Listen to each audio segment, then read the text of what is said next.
Bismillahirrahmanirrahim. Assalamualaikum warahmatullahi wabarakatuh. Adik-adik, bertemu lagi dengan saya di pertemuan yang keempat, yaitu pada bab 12 dengan judul menumbuhkan solidaritas sosial melalui zakat. Insyaallah saya akan membahas selanjutnya perundang-undangan tentang pengelolaan zakat. Pengelolaan zakat di Indonesia itu berpedoman pada Undang-Undang Nomor 23 2011 tentang pengelolaan zakat.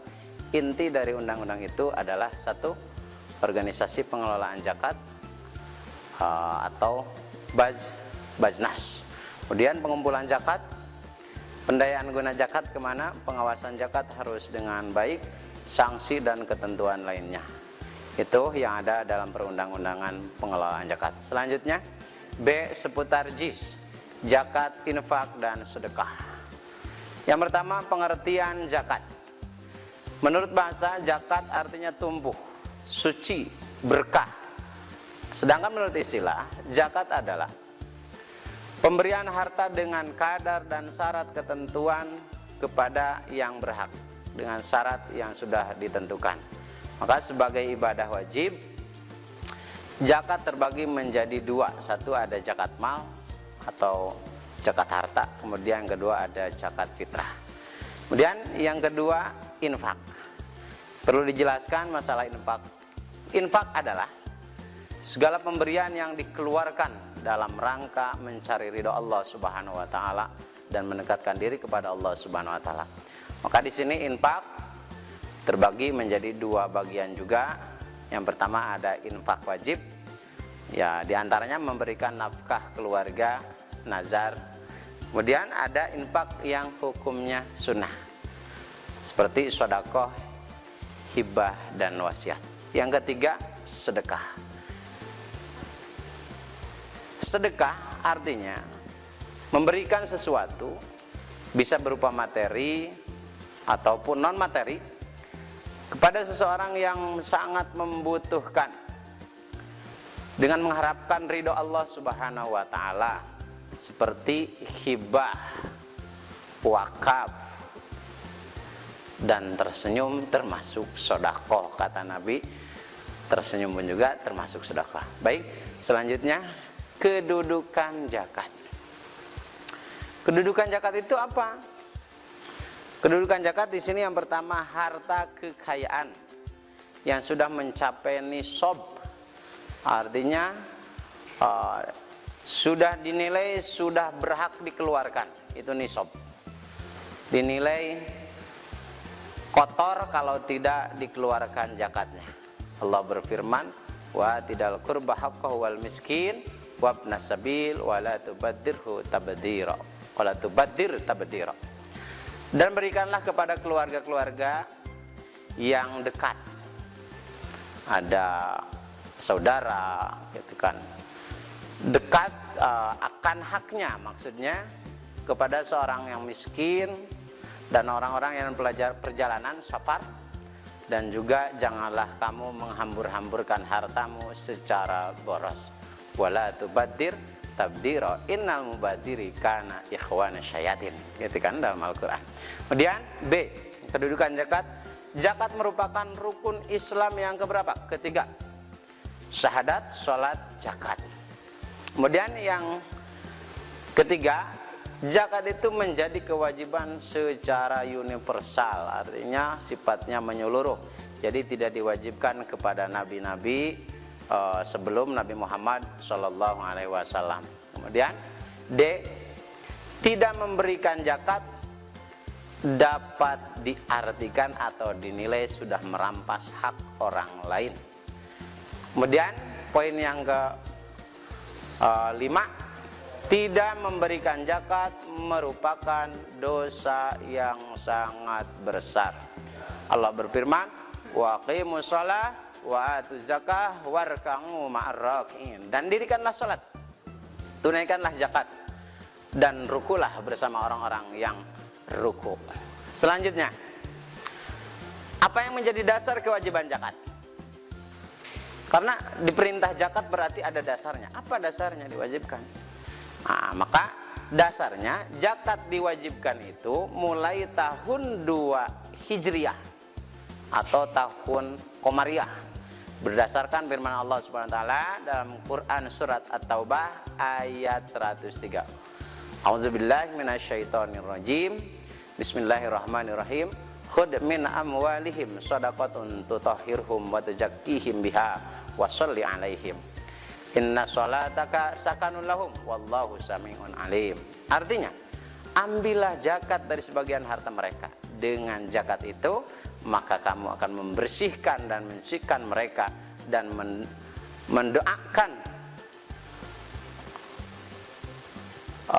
untuk mereka. Sesungguhnya doa kamu itu menjadi ketentraman jiwa bagi mereka, dan Allah Maha mendengar lagi Maha mengetahui. Kemudian syarat-syarat harta yang wajib dizakati. Jadi tidak semua harta wajib dizakati, itu ada syarat-syaratnya. Yang pertama, menjadi milik yang sempurna, artinya milik sendiri, bukan milik orang lain. Kemudian yang kedua, harta tersebut dapat berkembang atau memiliki potensi untuk berkembang, artinya bisa dimanfaatkan, ada kemanfaatannya, nilai yang baiknya. Kemudian yang ketiga, syarat harta yang menjadi zakat itu sudah mencapai nisab. Kalau belum mencapai nisab itu tidak wajib. Nah, kemudian yang keempat, harta yang melebihi kebutuhan pokok yang diperlukan seseorang dan orang yang menjadi tanggungannya demi kelangsungan hidupnya. Artinya harta pokok yang diperlukan seseorang dan orang menjadi tanggung jawabnya demi kelangsungan hidupnya itu artinya tidak mengedepankan mana yang lebih harus terdahulu dan mana yang harus memang setelah itu. Kemudian yang kelima, mencapai haul. Apa itu haul? Haul itu artinya sudah nyampe 1 tahun, artinya sudah sampai pada waktunya. Haul itu tahun ya. Kemudian yang kelima, peran zakat dalam meningkatkan kesejahteraan masyarakat. Karena di dalam zakat itu ada perannya. Ya, ada peran dalam meningkatkan kesejahteraan masyarakat. Dengan zakat masyarakat bisa sejahtera ya. Kemudian dalam meningkatkan kesejahteraan masyarakat, aspek yang terlebih dahulu dibina adalah sikap mental. Oleh sebab itu diperlukan kiat tersendiri agar penerimaan zakat itu bermental produktif dan malu meminta-minta. Karena meminta-minta itu tidak boleh. Berdasarkan firman Allah surat At-Taubah ayat 60, ada 8 orang yang berhak menerima zakat atau dengan istilah mustahil zakat. A'udzubillahi minasyaitonirrajim. Innamas shadaqatu lil fuqara'i wal masakin wal 'amilin 'alaiha wal mu'allafati qulubuhum wa fir riqabi wal gharimin wa fi sabilillahi wa ibnis sabil faridatan minallah innallaha wallahu alimun hakim. Artinya sungguhnya zakat-zakat itu hanyalah untuk orang-orang fakir, masakin, orang-orang miskin, amilin, orang-orang yang mengurus pengurus zakat, alaiha wal mu'allafah, mu'allaf, artinya yang memerdekakan budak atau orang yang masuk Islam, wal matqulubuhum wa fir riqab, dan riqab ya, orang yang berhutang, wal gharim, itu orang yang sedang dalam punya hutang, gharimin itu orang yang sedang dalam perjalanan. Kemudian faridatan minallah wallahu alimun hakim. Selanjutnya, jenis nisab.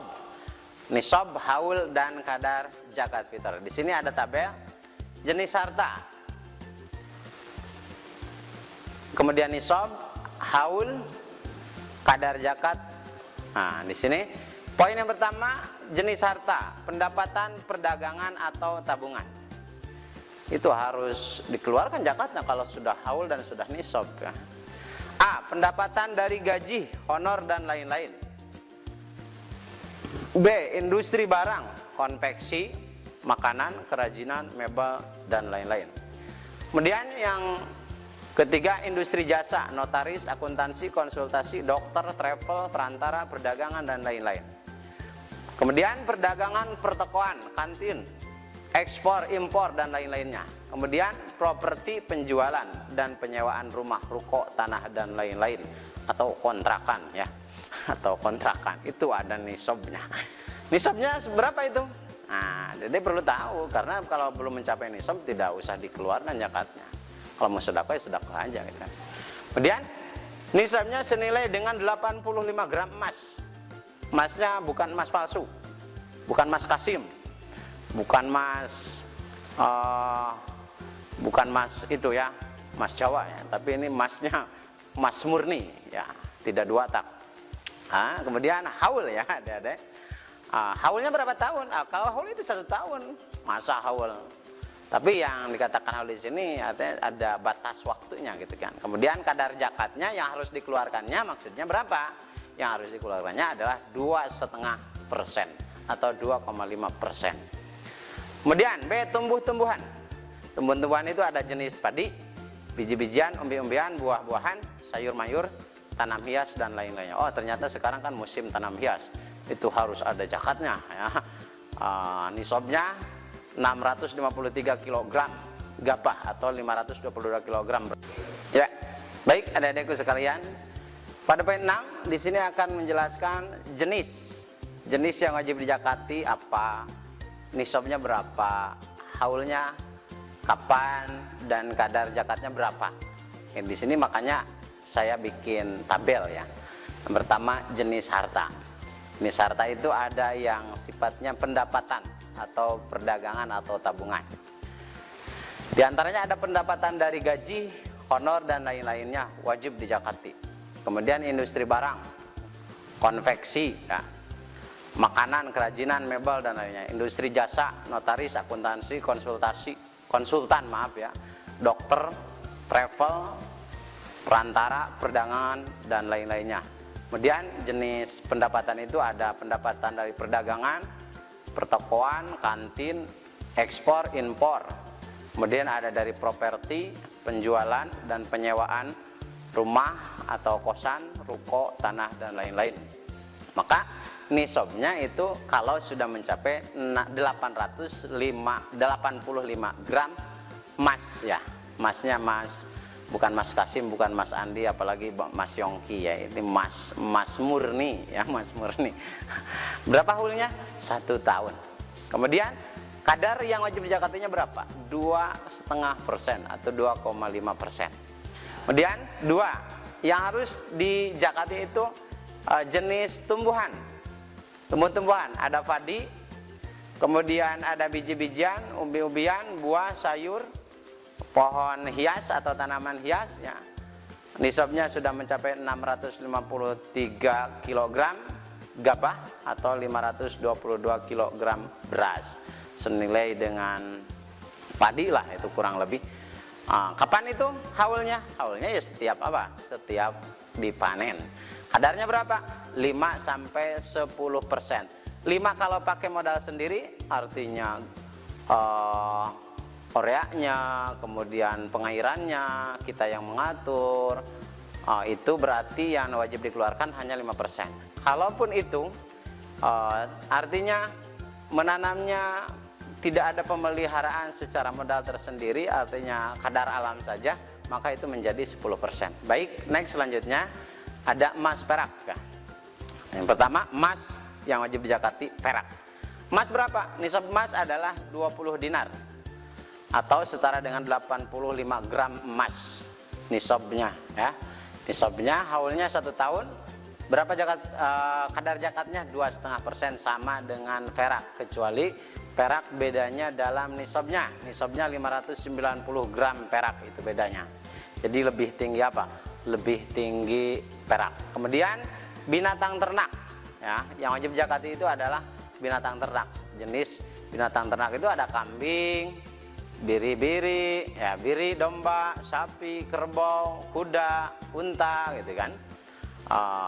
Itu tersusun dengan rapih di tabel. Kalau binatang ternak kambing itu sudah mencapai 121 ekor sampai 200 ekor ya. Ya, yang wajib dikeluarkan 1, 2, 3 ekor saja. Kalau sudah punya 40 sampai 120 ekor berarti 1. Kalau 121 sampai 200 berarti 2. Kalau 201 sampai 300 ekor itu berarti 3 yang harus dikeluarkan. Selanjutnya begitu saja, setiap 100 ekor zakatnya tinggal ditambah 1 berarti 301 sampai 400 itu berarti zakatnya 4. Kemudian sapi, kerbau, kuda kalau sudah mencapai 30 ekor ya. 30 ekor itu batasannya berarti 30 ekor. Kalau 30 ekor berarti yang harus dikeluarkan 1 ekor umur 1 tahun ya. Jadi 1 tahun. Kemudian 40 ekor. Kalau 40 ekor itu berapa? 1 ekor, tapi bedanya dalam tahunnya. Sudah berumur 2 tahun. Kalau 60 ekor berapa? Itu 2 ekor baru ya. Baru 2 ekor berarti selisihnya berapa ya? Selisihnya berarti 20 ya, 20. Kemudian 70 ekor. 70 ekor itu 1 ekor umur 1 tahun dan 1 ekor umur 2 tahun. Kemudian unta.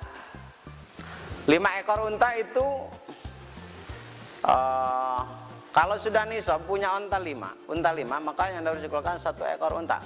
Jadi setiap penambahan 1 ekor unta zakatnya 1 ekor kambing berarti ya.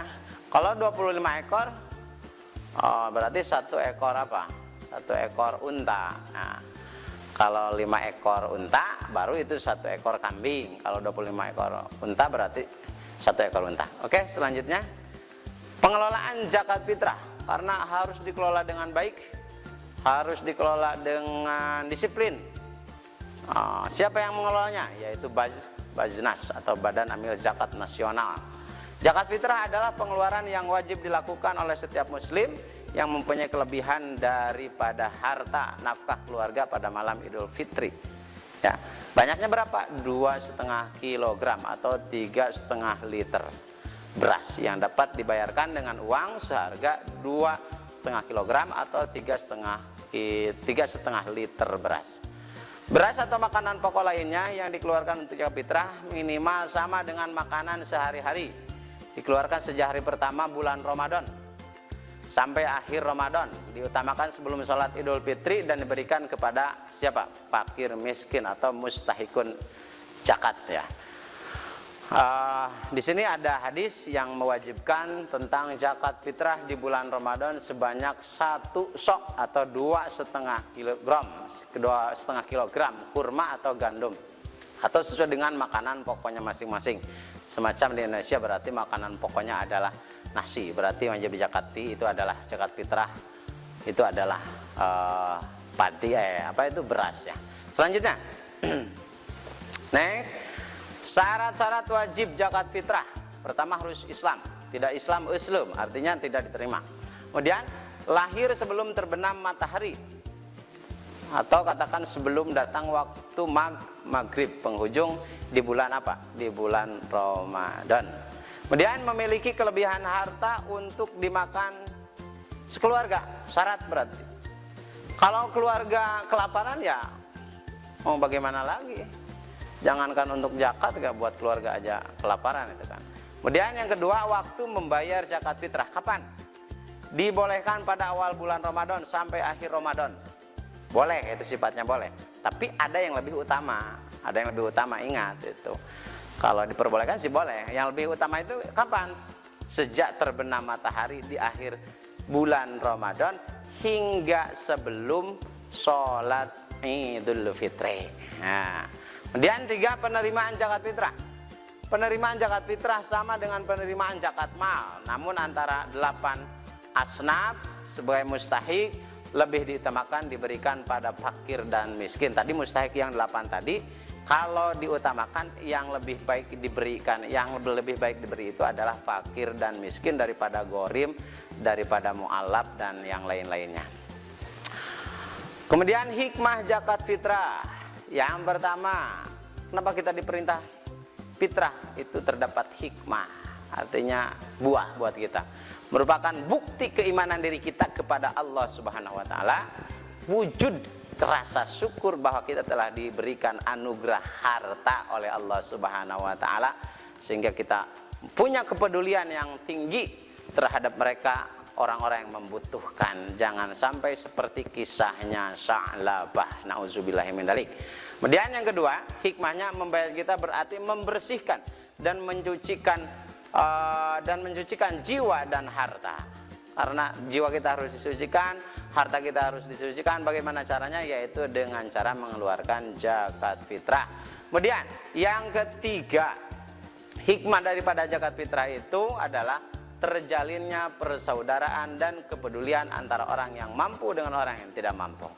Karena di dalam Islam itu dianjurkan untuk saling ta'awun, tolong menolong. Apalagi Islam itu adalah ikhwatun, artinya saudara.